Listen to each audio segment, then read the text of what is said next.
Bonjour, je remercie tout le monde, évidemment l'assistance, le public également en ligne, et puis évidemment tous les membres du CIRIC pour leur invitation. Donc merci beaucoup à vous. Alors je voudrais aujourd'hui vous présenter un pan de mon travail en cours sur le droit de déambuler. Donc quand je dis un pan de mon travail en cours, c'est que je vais vous présenter seulement le numéro 5 de ce journal intitulé le Jus deambulandi, ou droit de déambuler. Alors de droit de déambuler, qu'entends-je, que veux-je signifier par là? Eh bien, en droit de l'environnement, l'expression pourrait signifier le droit d'accès à la nature ou le right to roam, que reconnaissent notamment les États scandinaves et qui autorise le promeneur à passer et même à bivouaquer sur un terrain privé. Pour l'environnementaliste, le droit de déambuler renverrait également aux corridors écologiques de la trame verte et bleue en France, lesquels permettent aux animaux, insectes ou végétaux de se déplacer. Le civiliste, pour sa part, songerait aux servitudes de passage, quand les spécialistes de droit forestier ou de droit rural penseraient de leur côté aux droits d'affouage ou de glanage, ainsi qu'aux chemins ruraux ou de transhumance. En liberté fondamentale, c'est à la liberté d'aller et de venir que l'on en appellerait, tandis qu'en droit des transports, on invoquerait la liberté de circulation au fondement du marché commun, avec le nouveau droit à la mobilité, en particulier propre, douce ou encore dite active, par laquelle le législateur paraît comme découvrir la possibilité de se déplacer à pied, à cheval ou à vélo. Mais quels que soient les sens que peut recouvrer le droit de déambuler, ou jus deambulandi, il s'agit en premier lieu d'une formule employée par la Cour de cassation de Rome en 1887, à l'occasion d'un célèbre procès ayant opposé la capitale italienne au propriétaire privé de la Villa Borghese, lequel entendait fermer son accès au peuple romain. C'est de cette affaire, intéressant à la fois les communs ou biens communs et l'environnement, plus précisément les droits d'usage collectif et les droits de la nature, dont je souhaiterais vous entretenir. Donc je vais vous parler ici de l'affaire Ville de Rome contre Villa Borghese, ou de la reconnaissance d'un possible droit de déambuler. Rome, le 1er mai 1885. Dans la nouvelle capitale du récent État italien, un membre du conseil municipal interpelle Léopold de Torlonia, faisant alors fonction de maire, au sujet de la Villa Borghese, hors les murs à la porte Pinciana. Depuis quelques mois, en effet, un bruit court dans la cité. Le prince Marc-Antoine Borghese, propriétaire de la villa éponyme, serait en pourparlers pour l'aliénation d'une partie de son domaine au profit de spéculateurs étrangers. Il se murmure que des travaux d'envergure seraient alors réalisés, et on se plaît à imaginer que Rome aura bientôt sa grande et belle promenade, à l'égal de la Praterstrasse de Vienne, du boulevard Saint-Germain de Paris ou de la Regent Street de Londres. Mais on redoute aussi que les nouveaux acquéreurs ne condamnent le passage et ne privent les Romains d'un axe majeur, car à cette époque au moins, le domaine se trouve ouvert au public, à minima en principe à certaines heures de certains jours de la semaine. Afin de sauvegarder la voie et garantir la pérennité de son usage public, il est envisagé que la ville se porte acquéreuse de la villa. C'est de cette rumeur, de ces craintes et de cette potentielle proposition de rachat que le duc Torlonia choisit de s'ouvrir auprès du propriétaire du domaine, dans une lettre datée du vendredi suivant. Connaissant l'esprit chevaleresque et la grande affection de son Altesse Sérénissime pour la ville de Rome, le conseiller municipal assure ne pas douter que la vente de la villa ne saurait être conclue avant que la municipalité ne soit consultée et interrogée sur son possible désir d'en acquérir elle-même la propriété. Et ceci, devait ajouter le duc, sans préjudice des éventuels droits auxquels la municipalité pourrait prétendre. Que la municipalité puisse imaginer détenir des droits sur son domaine, le prince ne put le supporter. Aussi, 3 jours plus tard, il répondait au duc. Dans votre courrier ayant pour objet l'aliénation de ma villa Pinciana, j'ai relevé avec stupéfaction et déplaisir que vous évoquiez cette possibilité que ma propriété soit grevée de certains droits dont j'ignore l'origine. En raison de ces termes équivoques, de leur gravité, et parce que vous me les écrivez au nom de l'administration communale que vous représentez, vous me voyez contraint de démontrer la parfaite efficacité de mes droits en ordonnant dès demain la fermeture de ma villa. Et c'est ainsi qu'un beau jour, les Romains, le roi, la reine et le petit peuple se trouvèrent sans préavis devant le portail clos de la porte de la villa Pinciana. Peu de temps après, le 9 juin 1885, la municipalité demandait au prêteur du 3e mandement de Rome à ce que le prince Borghese soit condamné à réintégrer immédiatement la population romaine dans l'usage de la promenade publique de la villa Borghese.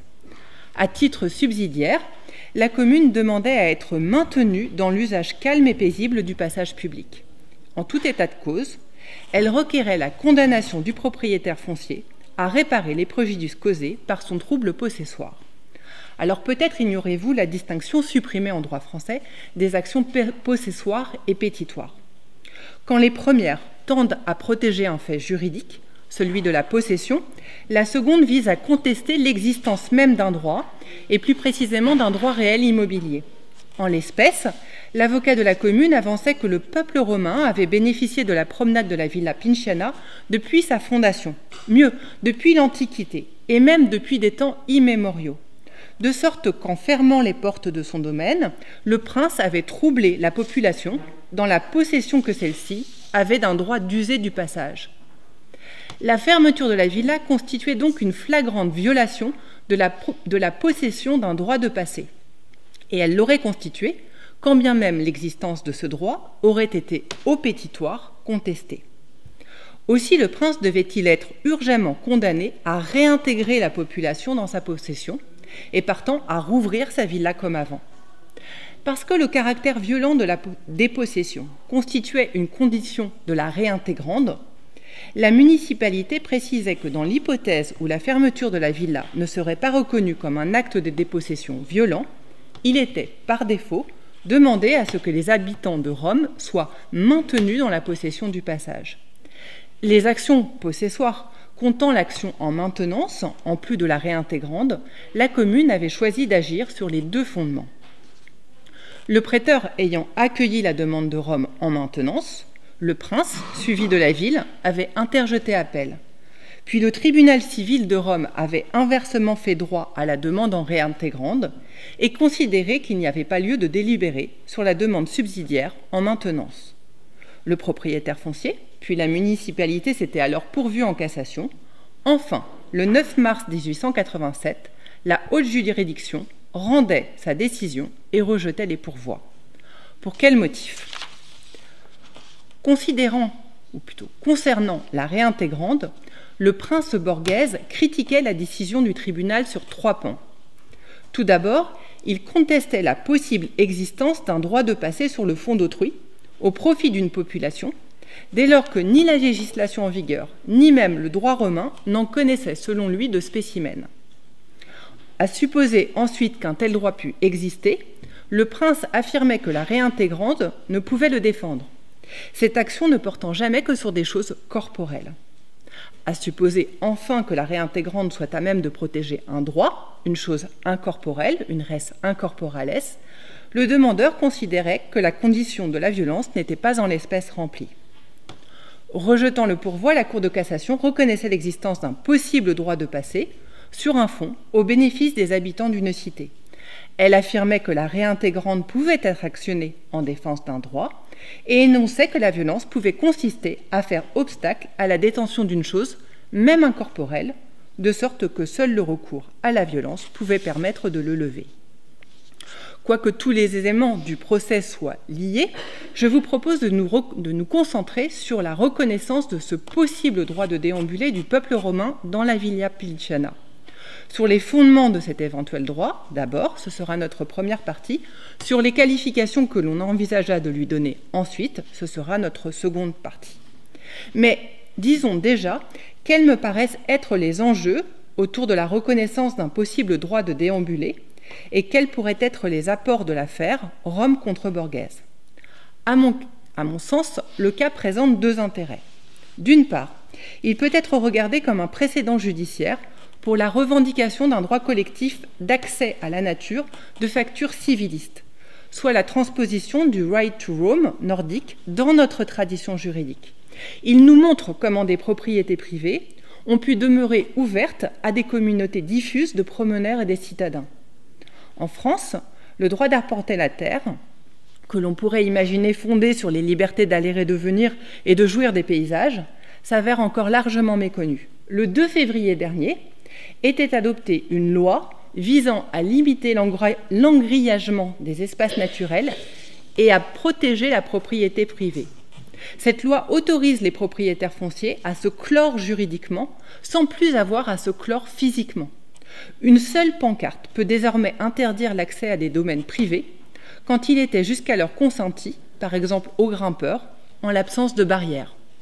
Dans la mesure où le droit de parcourir les terres d'autrui repose, dans le cas Rome contre Borghese, sur plusieurs fondements juridiques que nous connaissons en France, qui sont connus également du droit français, nous pourrions y trouver matière pour défendre la liberté de parcourir les territoires français et italiens. D'autre part, les 3 décisions de justice, en première instance, en appel et en cassation, peuvent faire l'objet de diverses interprétations. Nonobstant l'existence d'une propriété privée, le droit de déambuler dans la Villa Pinciana appartiendrait possiblement à la communauté des habitants de Rome. Mais l'on peut aussi comprendre l'affaire Rome contre Borghese comme signalant la fin des communs, au profit des biens publics. Plutôt que d'appartenir à la généralité des Romains, la promenade appartiendrait à la personne morale de droit public de la commune. Dans cette hypothèse, l'histoire serait la victoire de la propriété publique sur la propriété privée. Pour ma part, je voudrais attirer l'attention sur une éventuelle 3e interprétation, la consécration du droit de passer d'un lieu en un autre, ici de la ville de Rome, dans la Villa Borghese. Dans cette perspective, le droit de déambuler ne serait pas celui d'une personne de droit public, non plus d'une communauté d'habitants, mais celui-là du milieu de vie commun aux Romains, l'urbs, ou le lieu, le topos de Rome. Dans cette vision qui n'est pas moderne du droit, on attribuerait des droits à des milieux sans en passer par le mécanisme moderne de la personnification, ni considérer les communs comme des ressources gérées par des humains. Si je viens de vous livrer ici par avance mes conclusions, je voudrais aussi vous dire immédiatement quelles sont mes réserves au sujet de mon propre travail. Tout s'est passé ici comme si j'avais redécouvert dans ce dossier la théorie médiévale de Moïse de Ravenne, soit la possibilité d'attribuer des droits à des choses situées en des lieux, sur laquelle se termine mon premier essai, la propriété de la terre, et sur laquelle s'ouvre le deuxième, des choses de la nature et de leurs droits. De sorte que je ne sais pas si je n'ai fait que trouver ce que j'avais comme par avance postulé devoir trouver, ou s'il s'agit d'une confirmation sérieuse d'hypothèses déjà avancées. La conception juridique non subjectiviste, je fais ici référence aux travaux de Michel Villet, mais réicentriste, je reprends ici l'expression de Paolo Grossi, pourrait être utilement réactivée pour la proclamation de droits de la nature et la formation de communs en dehors du cadre occidental moderne, c'est-à-dire en rompant avec la manière de vivre et de penser que l'on peut considérer à l'origine de la condition écologique précaire qui paraît désormais être la nôtre sur Terre. Revenons donc à notre cas, à ce possible droit de déambuler du peuple romain dans la Villa Borghese, et d'abord à ses fondements. Quoique locale, cette querelle entre une famille princière et la municipalité romaine, opposant des intérêts individuels et collectifs, participait d'un combat relatif à la propriété foncière, se déroulant à l'échelle au moins européenne. En effet, l'affaire de la Villa Borghese peut être regardée tel un cas d'enclosure, soit comme une illustration de ce mouvement de privatisation foncière et de disparition des terres communes qui partit au XVIIe siècle de l'Angleterre pour s'étendre en France, mais sous une forme atténuée, à la Révolution, avant de toucher la future Italie via la colonisation française et l'imposition du Code Napoléon. D'un côté, la famille Borghese se représentait, ou on était venu à se représenter ses prérogatives en la villa comme des droits pleins et entiers, au moins depuis le premier quart du XIXe siècle. Elle veillait jalousement sur ses droits et craignait qu'il ne soit pour partie confisqué si l'ouverture du passage à tous n'était pas regardée comme une simple tolérance, mais telle une véritable libéralité au sens d'un legs, d'une donation du droit de passer. En d'autres termes, elle se réclamait d'une vision absolutiste de la propriété qu'aurait consacré le Code civil. De l'autre, la ville de Rome commença dès la fin du Xe siècle à convoiter le passage afin d'offrir une grande et belle promenade aux habitants de la capitale.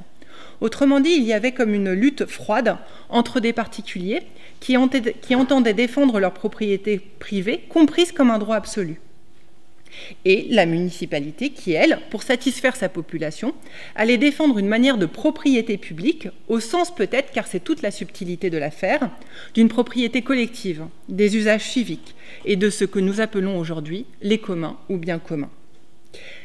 L'étonnant dans cette affaire est que le prêteur du troisième mandement de Rome consentit d'emblée à reconnaître la possible existence d'un de ces droits civiques d'usage, réchappés de la colonisation française et du transplant du Code Napoléon, comme si, en l'espèce, le juge se devait de sacrifier la vision absolutiste moderne de la propriété sur l'autel de la nouvelle capitale italienne, de ses intérêts et de ceux du pays récemment unifié.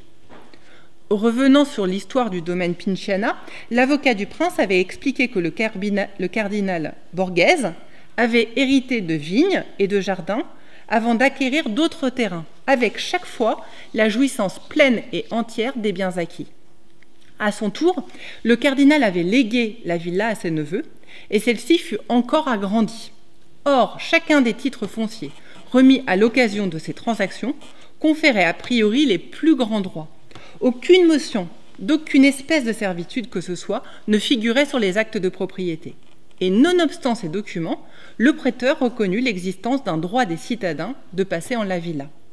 Selon lui, ce droit de passage était fondé sur un usage très ancien, ainsi que sur la destination de passage public que ses premiers propriétaires lui avaient donnée.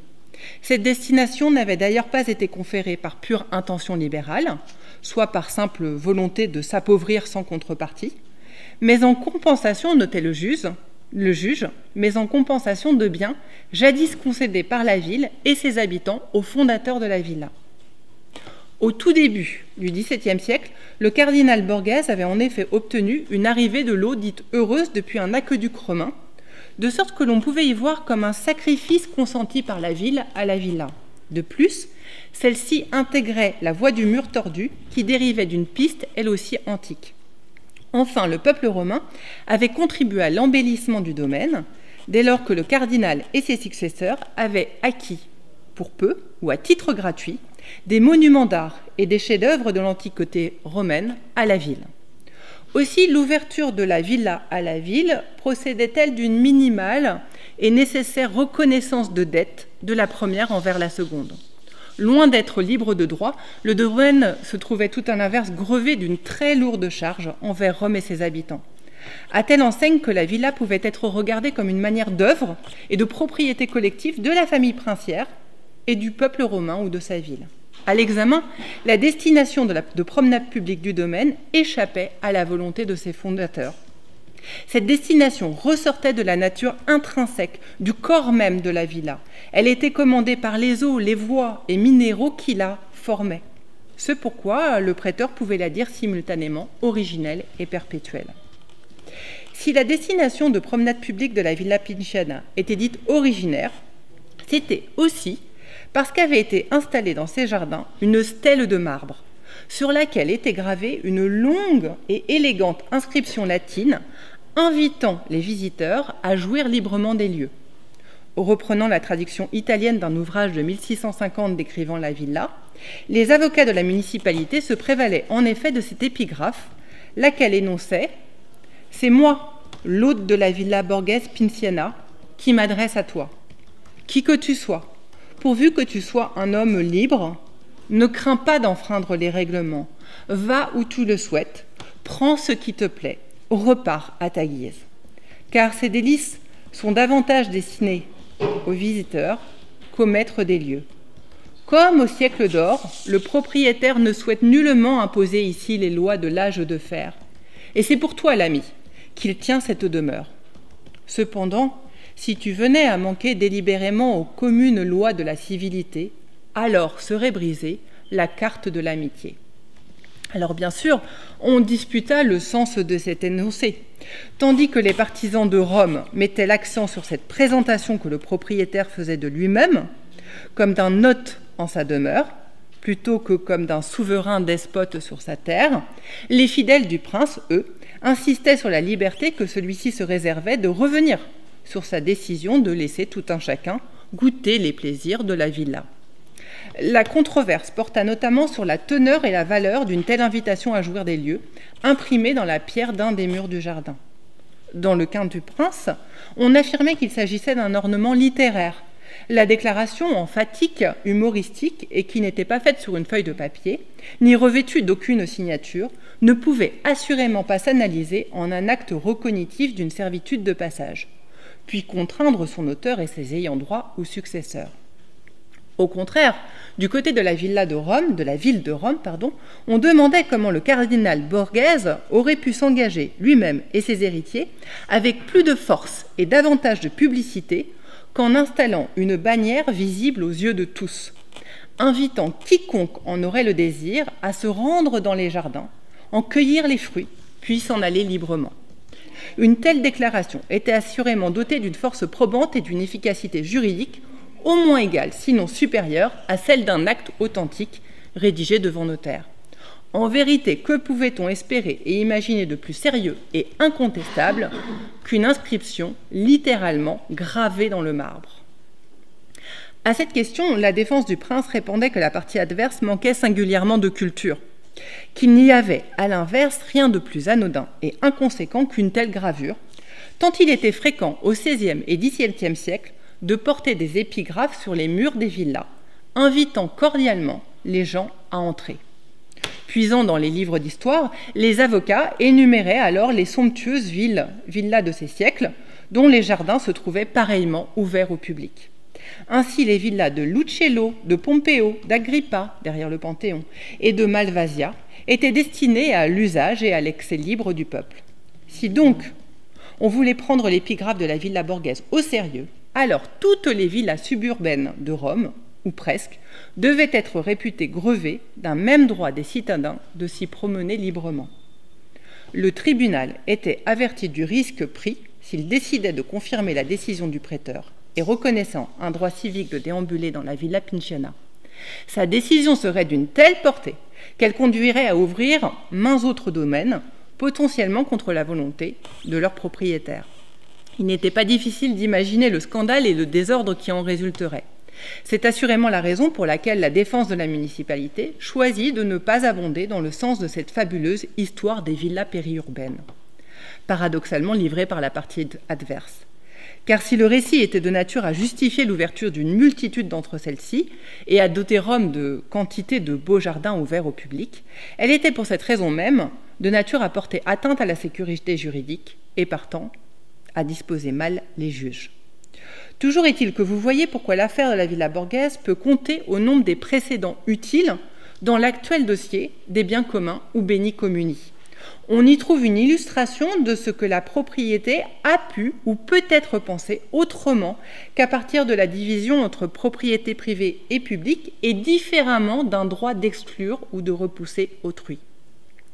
À lire les conclusions des avocats du prince, les propriétaires de vastes domaines se seraient couramment présentés, et ce durant plusieurs siècles, comme les hôtes et intendants de leur demeure, accueillant en leur sein tout un chacun.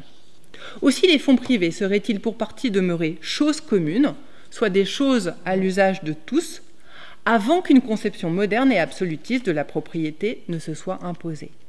Mais précisément, cette conception moderne et absolutiste de la propriété n'avait-elle pas renversé l'ancien ordre et système dit des propriétés simultanées? À supposer en effet que le droit romain des Romains de se promener dans la villa eût été fondé sur un usage séculaire, reposant sur une destination originairement donnée par les propriétaires, l'entrée en vigueur de la loi abolissant les biens fidéicommis n'avait-elle pas libéré le domaine de ce possible droit de passer? De fait, le domaine avait toujours été légué à titre de fidéicommis, c'est-à-dire à charge pour le bénéficiaire de les transmettre sous certaines conditions à un tiers. En l'espèce, la villa devait être transmise de génération en génération au sein de la famille borghese, avec les droits et obligations qui y étaient attachés, et partant avec l'éventuel ius deambulandi qui la grevait. Seulement, une loi du 28 juin 1871 avait étendu aux provinces romaines les dispositions transitoires du Code civil relatives à l'abrogation des biens fidéicommis. Il était donc permis de penser que la villa borghese se trouvait libérée de la charge qui pesait sur elle. Néanmoins, une exception était prévue à l'article 3 de cette même loi. Celui-ci disposait que les droits qui, par fondation ou par quelque titre, appartiendraient au public, seraient maintenus. Or, ces droits étaient précisément les droits d'usage acquis par les citoyens pour l'accès aux bibliothèques, aux galeries, musées et villas. Selon toute logique, donc, la villa borghese, qui comprenait en plus un musée d'art antique et moderne, devait échapper à l'application de la loi sur l'abolition des biens fidéicommis.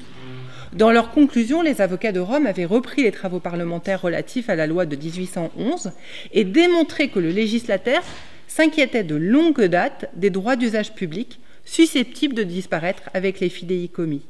Déjà, en 1848, un parlementaire avait eu ce souci. Nous avons à Rome, disait-il, de splendides galeries, de grandes propriétés, et je crois aussi quelques villas sur lesquelles le public a des droits. Dans ces cas, avait-il affirmé, il est de notre devoir de les protéger. Et l'exemple était donné de la célèbre villa borghese qui, comme chacun le savait, se trouvait être ouverte à tous. Alors, nous venons de voir ici quelles étaient les sources ou les fondements de cet éventuel droit de se promener du peuple romain dans la villa borghese, mais il se posait encore la question de la nature et de la qualification du droit potentiellement établi. De quelle charge donc la villa borghese était-elle susceptible d'être grevée?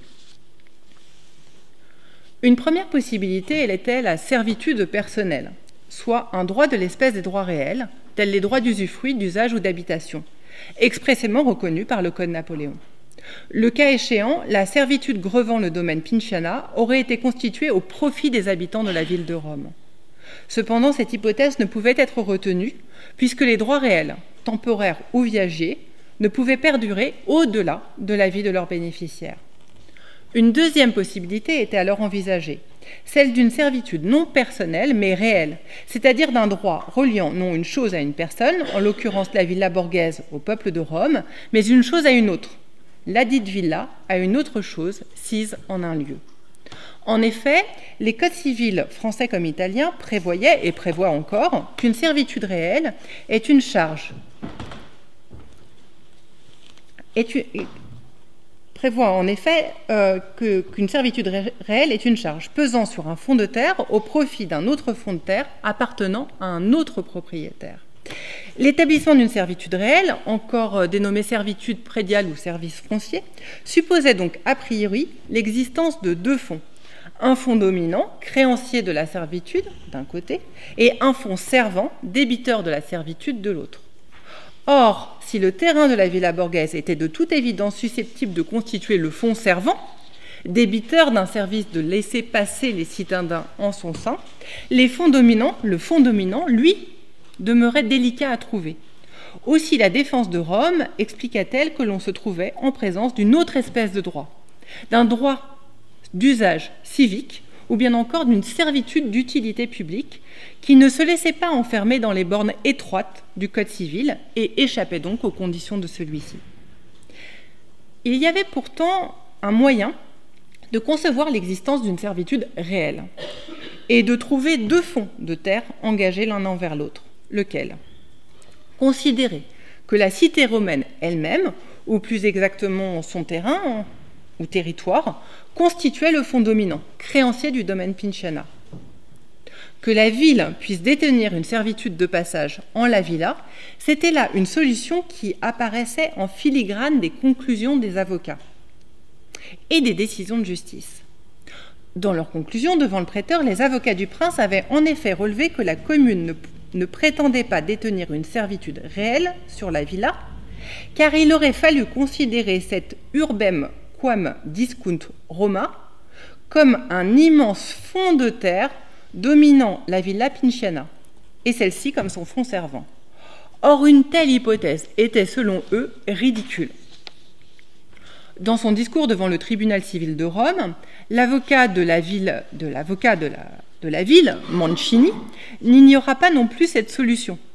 Il déclara que l'entière URPS, soit l'ensemble des sites et des édifices de la commune, où habitaient et se rassemblaient les gens susceptibles de traverser la villa, pouvait être qualifié de fonds dominant.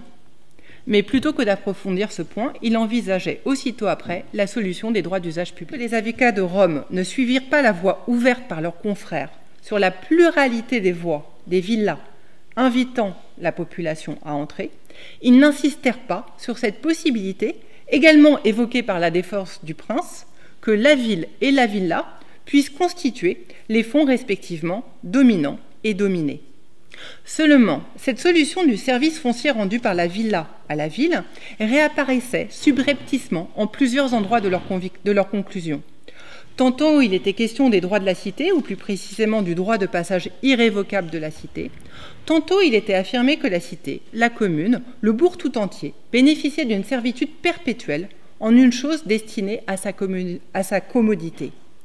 Dans son compte-rendu des précédents judiciaires à même de conforter la position de Rome, Mancini présentait la galerie Zambeccari de Bologne ou bien encore celle de Brignoles comme des choses grevées d'une servitude au profit de chacune des deux villes.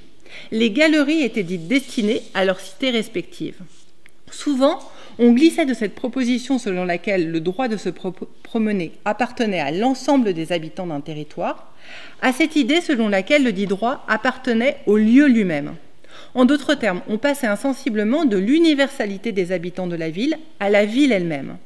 L'ellipse permettait de ramener la généralité des personnes physiques des habitants de Rome au fond de terre de la cité et d'avancer que l'on était en présence non d'une servitude personnelle, nécessairement temporaire, mais d'une servitude réelle, soit d'un droit éternel. Il s'agissait, pouvait-on lire, d'une servitude perpétuelle parce que constituée en faveur d'une cité. La servitude n'était pas personnelle mais réelle parce que destinée à durer autant que la chose de la ville. D'ailleurs, les juges, et en particulier la Cour de cassation, n'écartaient pas entièrement la qualification de servitude réelle. Discutant du voisinage ou de la contiguïté des fonds de terre, la haute juridiction notait que l'on ne pouvait affirmer que cette condition n'était pas remplie dans l'hypothèse d'une servitude d'usage public sur un fonds privé. Car, en cette hypothèse, il était clair que le droit d'user du fonds n'était pas accordé intuitu personné, propre à la personne de l'habitant, mais dépendait uniquement du fait d'habiter la commune, de sorte qu'il portait sur la commune même. C'est-à-dire, me semble-t-il, que le ius deambulandi pouvait s'analyser en un droit de la ville de Rome dans la villa borghese, c'est-à-dire en un droit d'un lieu ou d'une chose située au sein d'un autre lieu ou d'une autre chose située, et adopter une perspective que Paolo Grossi aurait qualifiée de réicentriste et que nous pourrions appeler animiste, dès lors que serait reconnue l'obligation et la capacité d'un fonds de terre de rendre service et de s'animer pour satisfaire un autre fonds de terre. En ce sens, ajoutons que dans sa décision, la Cour de cassation observait que la promenade du peuple romain dans la villa était venue comme ajouter un droit à celui du prince propriétaire. Parce que ce droit était d'usage public, était public, il devait être perpétuel, tel le peuple romain qui se renouvelle et ne s'éteint pas avec la perte de ceux qui le composent. Dès lors, la faculté de déambuler sur le fond d'autrui pouvait faire l'objet d'un ius in re et le droit de déambuler constituait un droit réel. Il reste que ce n'est pas là ce qui est généralement retenu de l'arrêt borghese. Dans son ouvrage sur le droit d'accès à la nature, Filippo Valgarnera présente la décision du 15 mars 1887 comme excluant la nature civile du droit d'usage pour affirmer son caractère public, soit comme permettant de déroger aux dispositions du Code civil relatives aux servitudes prédiales. En d'autres termes, son sens serait de soustraire les droits d'usage public aux conditions mises à l'établissement des servitudes réelles, en particulier celles relatives à l'existence d'un fonds dominant contigu au fonds servant et à l'impossibilité d'acquérir des servitudes discontinues et non apparentes, tel un droit de passage par une longue possession dans le temps. Exposant la jurisprudence italienne sur les biens communs et destinés à l'usage public, Andrea Di Porto livre la même analyse de l'arrêt borghese. Avec la mise à l'écart du droit des servitudes réelles, la question ne se posait plus, selon lui, de savoir si les droits d'usage appartenaient à un fonds de terre. Il ne restait plus qu'à se demander si ces droits pouvaient être activés ou défendus en justice par la population et par chacun des individus qui la constituaient, ou par la seule commune qui la représentait.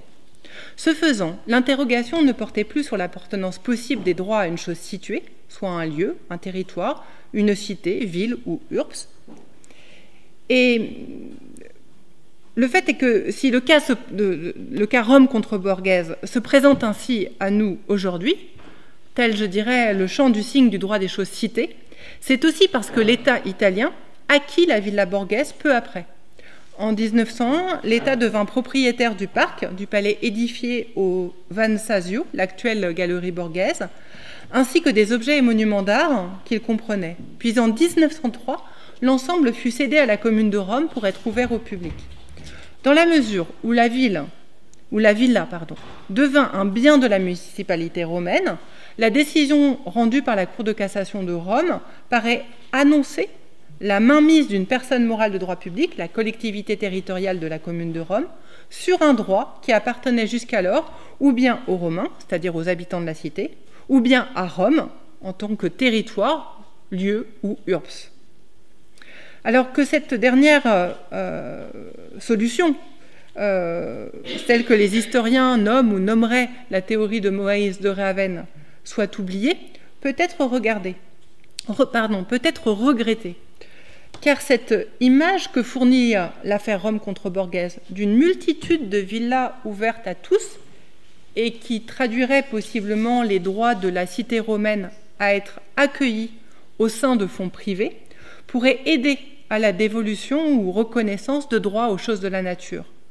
De fait, si une demeure, une villa, peut être regardée comme un lieu dans lequel son hôte ou dénommé propriétaire se doit d'accueillir un autre lieu, une ville, une cité, qui dépend d'elle et dont elle participe, alors nous pouvons envisager les fonds de terre comme des entités animées, réciproquement bénéficiaires et débitrices de prestations de services. Alors nous pouvons concevoir que des jardins, des forêts, des montagnes, des marais, des littoraux ou des lacs revendiquent le respect de leurs droits, et de droits que l'on pourrait qualifier de naturels.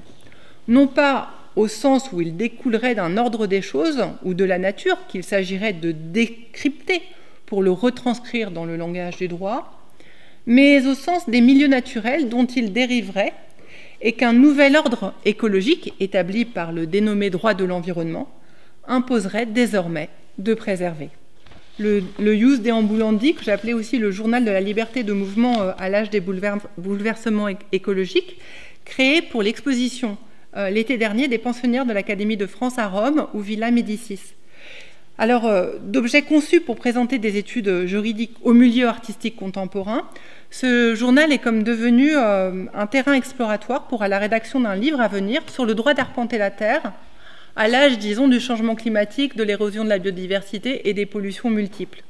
Les différents numéros du Ius Deambulandi, qui ont été mis en page par les graphistes Tom Buchet et Delia Dondin, participent comme de l'écriture d'un essai, au sens d'un ouvrage dont le sujet est traité par touches ou approches successives.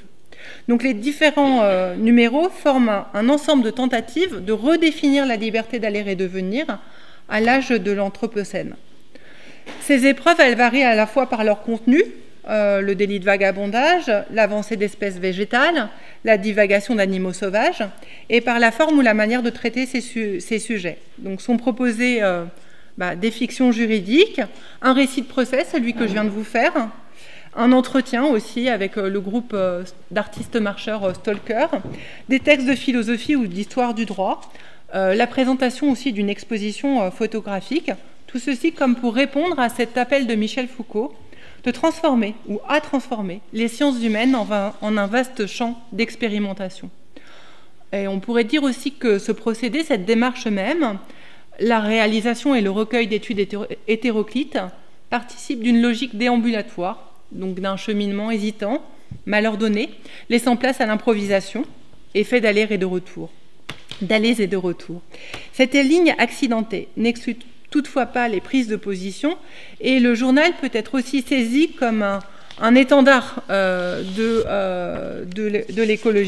l'écologie politique, comme une pancarte solidaire des soulèvements non dissous, donc de la terre. Et d'ailleurs, la couleur de ces titres élyséens n'est pas sans évoquer les communs ou Beni Communi. Quand bien même ce rouge est d'abord celui des livres de droit romains et de la terre, ou Puzzolane romana, ou de la Puzzolane romaine. Je vous remercie. J'arrête ici, je ne vous présente pas les différents journaux, parce que je n'ai plus le temps. Merci beaucoup. Merci à vous.